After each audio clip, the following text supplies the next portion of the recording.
So yun, magandang araw mga kabayan. Dito tayo ngayon sa area ng Bukawi, exit Bulacan mga kabayan.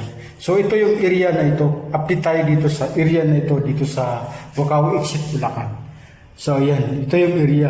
So yun, ang muha ng tangka yung kasama at saka yung isang kasama yung nagtangpas ng kanyang bodies. Medyo malikabok yung kanyang gloves. So yan, kasama, naglakad-lakad doon sa Gulayan ng Gabi. So ito yung area ng billboard mga kabayan. Barangay Toro, Bukawi, Bulacan. So yan. Yan. Konting stretching lang kami dito mga kabayan kasi ito medyo lokot. Konting hagod lang sa tarpaulin mga kabayan. Dito. So ito yung area na malawak na Bakatinluti mga kabayan. So yan. Ang lawak ng area dito mga kabayan. So yan. Una sa lahat. So yan, may mga baka pa dito na nakapaston mga kabayan. Yan, ito yung malawak na area mga kabayan sa harapan ng billboard dito sa Bukawi, exit Bulacan mga kabayan. Yan o. So yan, konting stretching lang naman kami dito mga kabayan. Sa area na ito sa Bukawi, exit Bulacan. So yan, ito yung bakanting billboard. Pero hindi yan sa amin mga kabayan. So yan, pusing-pusing muna tayo dito sa ating kinatatayuan. So yan, yun ang gugulay ng gabi yung kasama.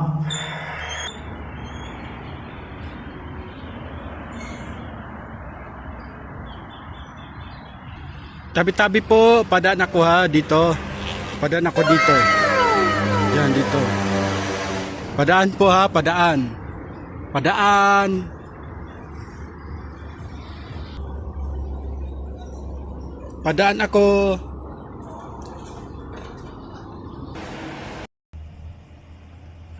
So yan mga kabayan, ito yung sa ilalim ng billboard mga kabayan. You know, dito sa Bukawi, exit Bulacan mga kabayan. So yan, umakyat na yung isang kasama namin. So yan, para mag-stretching dito sa tarpaulin na ito na medyo lokot lang ng konti. Ito yung lugar, ito yung area sa gilid, sa paligid ng billboard mga kabayan. So yan yung kasama na dalawa, aakyat na sila para sa pag-stretching ng tarpaulin na ama mga kabayan.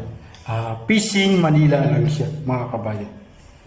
So yan, nag-akyatan na yung mga tropa para konting hagod sa tarpaulin mga kabayan.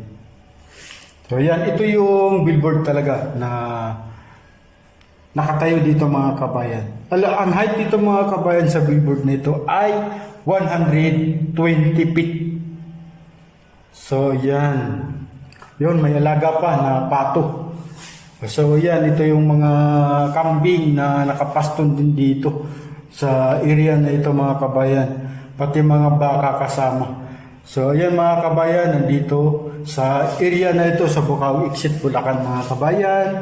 So yan, nais ko lang ipa-appreciate mga kasamahan ko mga kabayan sa kanilang trabaho dahil masipag sila at ginagampanan nila ang kanilang mga trabaho.